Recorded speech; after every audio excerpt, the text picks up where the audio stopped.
Hey everybody, it's Tripl-L coming in to talk about Chainsaw Man. And I'm doing this by request. There is someone that's been waiting for a Chainsaw Man video, so I hope you'll see the video. But yeah, I don't have the time right now to do a Shonen Jump roundup because I'm not caught up with some of the Shonen Jump series I usually follow. So just forgive that, but I am caught up with Chainsaw Man, so I will talk about Chainsaw Man here. Now, I'm going to talk about a variety of chapters, pretty much starting with Aki dying, because there's just been a lot going on, and I'm only going to talk about the parts that I found like super interesting. Because with last week's chapter 81, things were pretty aggressive. I already read chapter 82 as well because of the fan translations. It's pretty aggressive, the things that they're doing. Now listen, Chainsaw Man has always been atypical. It's always been different. I'm not going to talk about that. We already understand that there's been a lot of really wonderful moments, whether it was Power and Denji's intimate moment of Power being afraid of that particular devil, whether it was Makima seeming to have a real genuine connection with her dogs, or whether it was, well, everything that happened with Denji and Power and Makima killing Power. Like there's been a lot of really powerful moments. And so in that regard, pretty cool stuff. But the things that I'm most interested about, I want to talk about something that occurred in chapter 81 specifically. And then I want to talk, well, that, and then I want to talk about the nature of time in Chainsaw Man, and also talk a little bit about chapter 82 in that regard. So, beginning on that point, I want to talk about the nature of time. What's really interesting is Aki's whole thing with how he was ultimately killed. He had the future devil. The future devil told him a future because he wanted to avoid that future. He ended up going to Makima, and Makima, well, pretty much led him down to the future that the future devil saw. When we had the future devil speaking, he said that that was going to be the worst future for Denji. Or like, Aki's death was going to be the worst for the Chainsaw Kid. I think that's what he said. So that was really interesting because it ultimately told us that the knowledge of the future was part of the future itself. And what that says is that whatever is going to happen is pretty much set. So even though Aki had the knowledge of the future is what led to that situation, which is really unfortunate. Now, what's going to be interesting is that I'm going to be linking this to chapter 82, because Makima said something interesting to Denji. Now, knowing that the future is set, what I found really interesting in the fan translations was this page where Makima said that you had a hand in killing Power. Actually, he didn't. He just opened the door. Makima's the one that killed her. And then she said, and though sparing Aki was possible, you killed him too. Now, I saw that line. I'm thinking, I don't think that was possible. The moment that the future devil saw it, I think it's fair to say that the future was set. And for Denji, we saw that situation. People were asking him to kill Aki, and he just didn't have the ability to do otherwise. It was a really nasty situation. He had to make a really nasty choice. But of course, when you see the way that Makima is framing things here, you can kind of tell that she is not the best person to be listening to. After all, she's saying that Denji had a hand in killing Power, and it's like, no, Denji was just an unwitting fool. That's all he was. He did not. That was not competence. That was. You would not be charged for that. Well, gotta be careful for that. But he wasn't in his right mind. He was like a child. At the end of the day, like Denji was like a child. He didn't think not to open that door. So that was what I found really interesting with chapter 82, and just keeping in mind the nature of the future devil and what ultimately happened with Aki. The moment that devil sees it, it was never going to be, it was never going to happen. And then when you have her saying that it was possible, it's like, okay, what does that mean that it's possible? Does that require Denji being a completely different person? Is that what you mean when you say, oh yeah, it would have been possible if you were totally different? I mean, she's a devil, right? And she's clearly twisted, right? So it makes sense that she would be playing that game, but it is kind of unfortunate to see it. Now, going to last week's chapter 81, what I thought was very interesting was, and apologies for the bird, the painting that was shown as Denji walks across with Makima, the Fall of Lucifer. And it's just like, that is so purposeful. And what's really interesting as well was just the transition from the right side of the page over to the left side of the page, just because that tells you the direction in which this is happening. For instance, if Denji was walking from left over to right, that would have said it was a reverse of the Fall of Lucifer. but because it's going in the same direction as well in terms of how we're reading it, it's really unfortunate. So what does it mean, the fall of Lucifer, and who exactly is that referring to?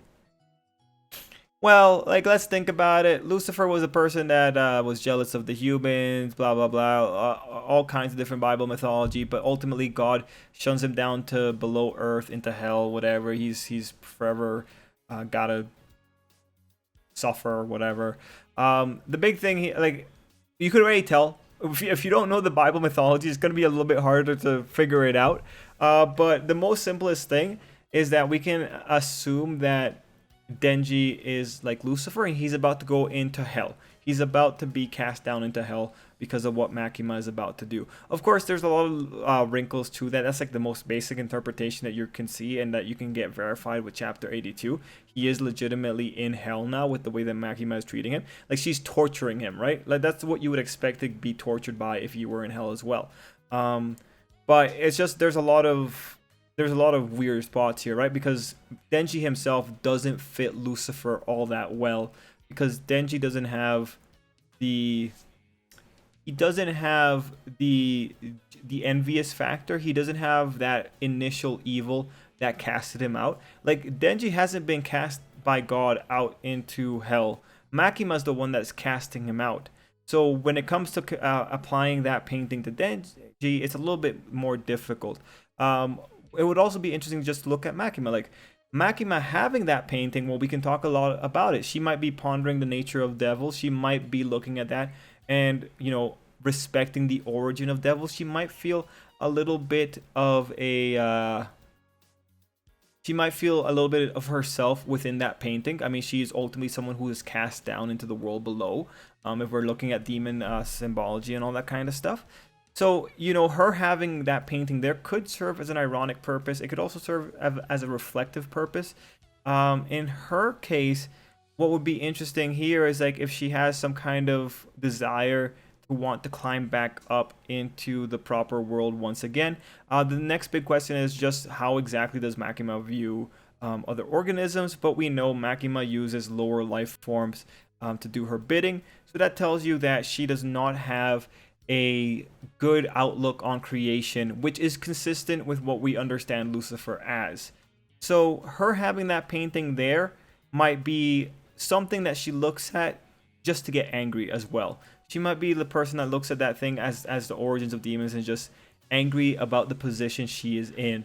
So what I ultimately, like, for Makima, if we're applying it to her, what that could say is that she has some kind of desire to perhaps climb back to the top of the world. Perhaps. I mean, she's the devil of dominance, and what is domination if not being on top of the world?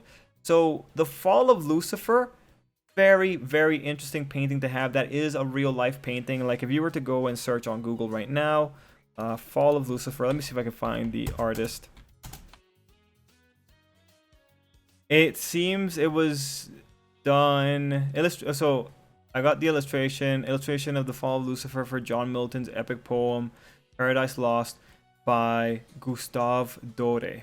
So that seems to be the referenced picture, and it's, I guess, coming from Paradise Lost.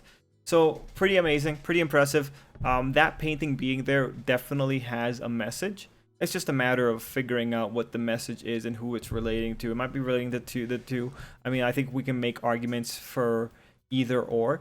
But yeah, so that was one of the most interesting aspects. And of course, with Makima having her whole thing with dogs, that was interesting. Is there anything else to really say?